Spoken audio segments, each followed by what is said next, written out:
Well, the breaking news of the night is that Donald Trump's name appears in another indictment. This one in Arizona. The Attorney General of Arizona has charged 11 Republican fake electors and 7 Trump associates, including Mark Meadows and Rudolph Giuliani, with a criminal conspiracy involving several felonies.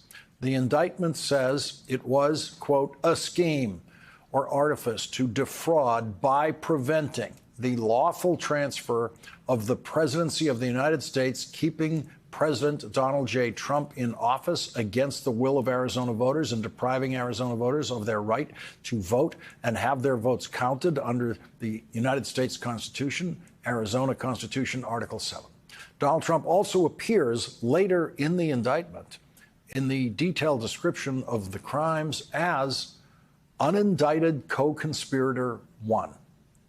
Quote, defendants' attempts to declare unindicted co-conspirator 1 and Pence the winners of the 2020 presidential election contrary to voter intent and the law involved numerous other charged and uncharged co-conspirators. The names of all of the defendants who are residents of Arizona were revealed publicly in the indictment, but the names of 7 other out-of-state defendants are still redacted since they have not yet been served with the indictment or weren't yet served with the indictment when it was released. Mark Meadows' name is redacted in the indictment, but it could not be more obvious in this line that begins with a redaction and says, redaction was unindicted co-conspirator 1's chief of staff in 2020. Mystery solved.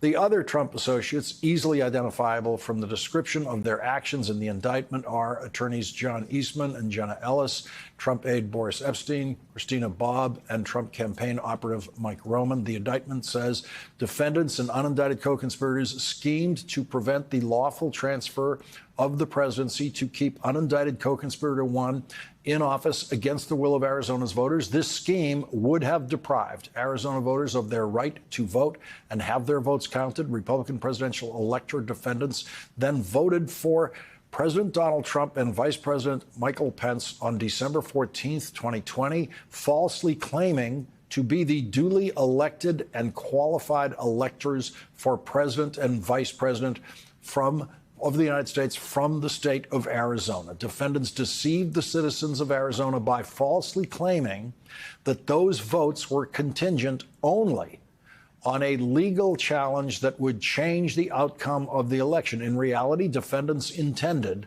that their false votes for Trump-Pence would encourage Pence to reject the Biden-Harris votes on January 6, 2021, regardless of the outcome of the legal challenge. The scheme failed when Vice President Michael Pence accepted all certified Biden-Harris votes on January 6, 2021.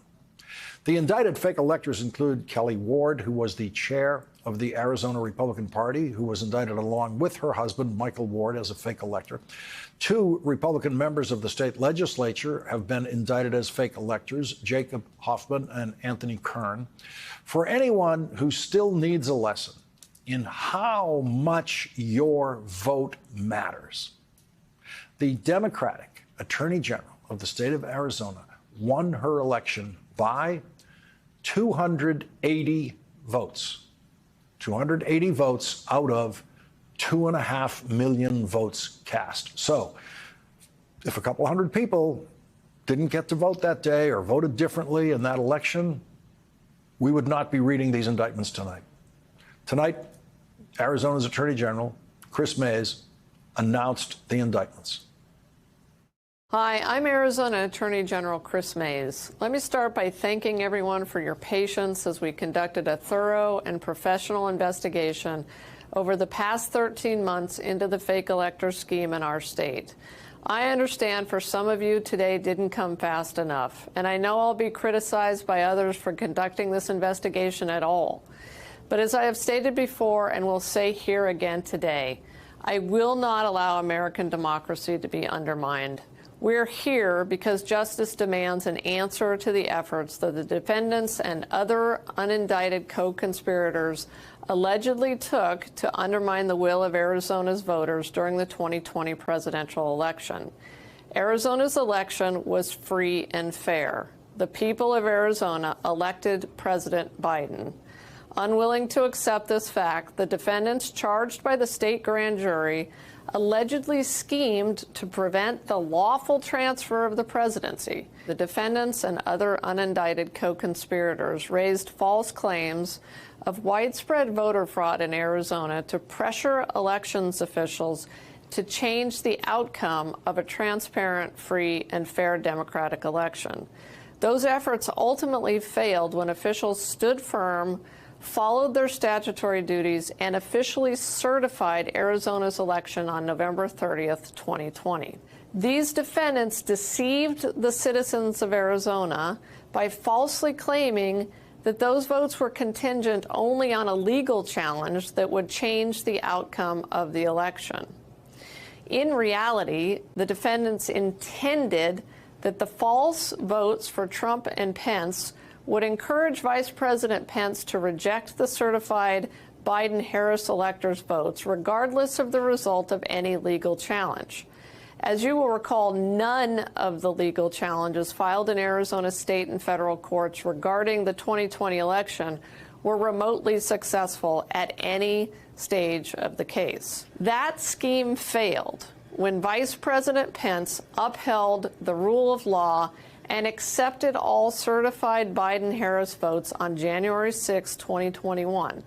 A state grand jury made up of everyday, regular Arizonans has now handed down felony indictments for all 11 Republican electors, as well as several others connected to this scheme. These charges include fraud, forgery, and conspiracy.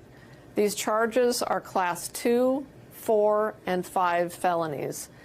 These are serious indictments. Our office will continue its investigation into the efforts to illegally subvert the results of the 2020 presidential election.